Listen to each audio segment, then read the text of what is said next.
What the happened in Super Bowl 20? The 1985 Chicago Bears were less of a football team and more of a runaway cultural phenomenon. They dropped a rap video called the Super Bowl Shuffle before the playoffs even started.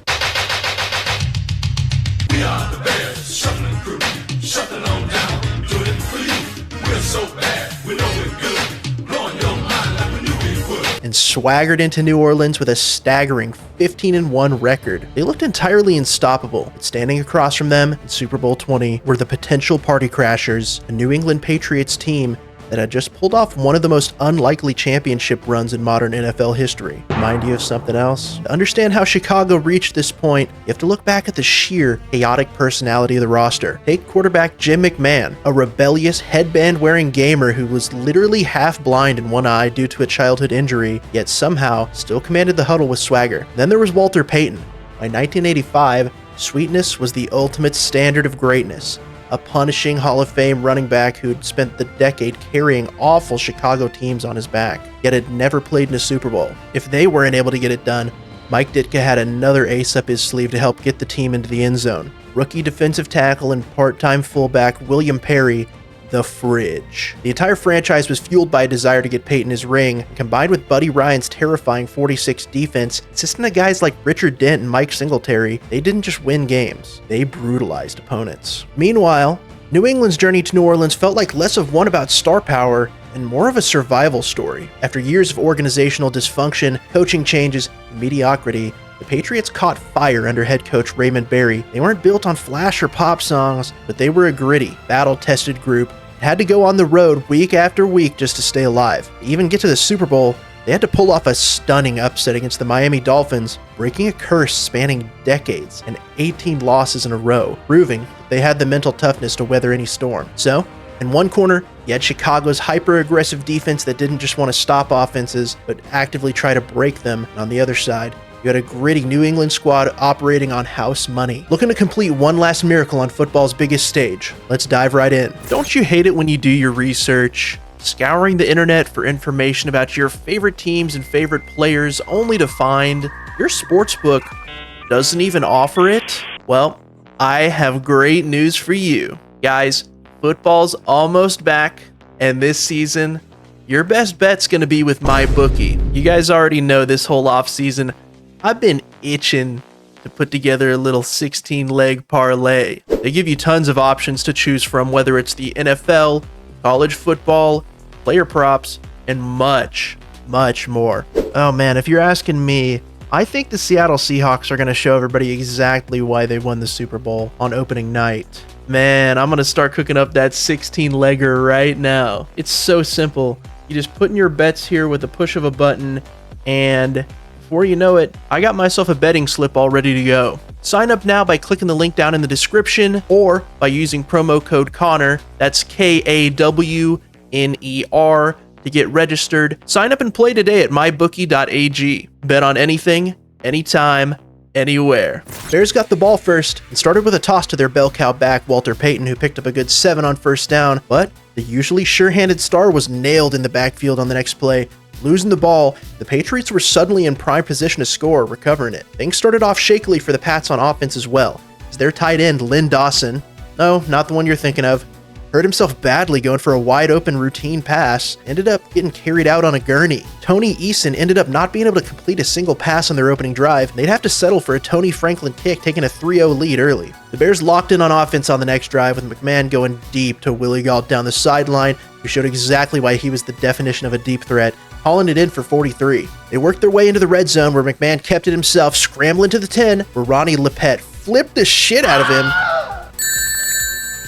stopping Chicago in their tracks. They'd also have to settle for a kick of their own, with Kevin Butler putting it through to tie things up 3-3. Patriots couldn't get anything going offensively and ended up just trading punts with the Bears, but on their next drive, they were only able to run one play before turning it over. Eason tried stepping up in the pocket right into Steve McMichael, RIP by the way, and now Chicago had a chance to take the lead for themselves. They managed to kick things off with some trickery, with McMahon rolling right, throwing back to the other side to his tight end Moorhead, and their receiver McKinnon got away with a bit of a dirty block down low that got him a few extra yards. McMahon eventually had to sneak ahead for a first down that got them knocking at the doorstep, where they tried the secret weapon, the Fridge, to no avail, and the Patriots D would make a stand, holding Chicago to another field goal to go up 6-3 in the defensive slugfest so far. Another play for New England would prove a new disaster. Craig James would get snagged in the backfield this time, and Otis Wilson ripped the ball free, and the Patriots D were right back where they started a few plays ago, fighting for their lives in their own red zone. The Bears decided to feed the fullback next, getting Matt Suhey a pair of touches, the second of which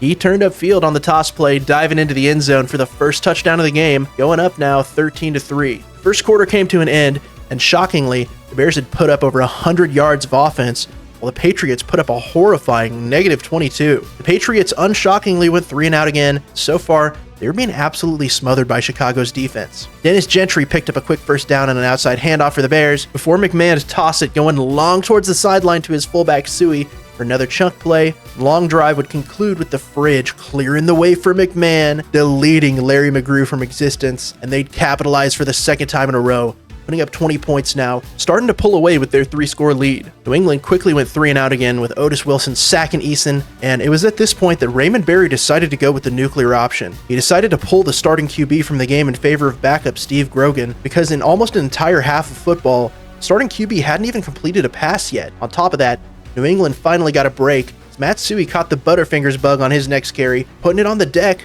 with the Pats recovering. The Patriots finally picked up their first down, with Grogan dumping it off to both of his running backs, first to Tony Collins for 8, then Craig James in the flat for about 6. This was all they'd muster though, as a few misses by Grogan would spell the end of another drive. Getting the ball back near halftime, the Bears put together another clinical drive offensively, starting off with a heavy dose of Peyton on the ground, capitalized by a dart up the seam for McMahon to Ken Marjoram for 29, and another McMahon scramble towards the goal line that set up a chip shot field goal for Kevin Butler to put an end to the one-sided first half. Starting with the ball in the second half, New England had a ton of ground to cover to get themselves back in it. They picked up a quick first down on the ground, but instantly started going backwards as Steve McMichael ran over Grogan for a sack. This combined with a self-inflicted false start proved to be too much for New England to overcome, so they'd come up empty on their second half opening drive. They might have just sat through a halftime show, but McMahon and the Bears offense never missed a beat. Lay faking and launching from his own end zone, he perfectly bombed it over the shoulder of Galt, who they'd barely wrangled down by his jersey for a quick field flipperoni. They'd steadily work their way down to the goal line after this,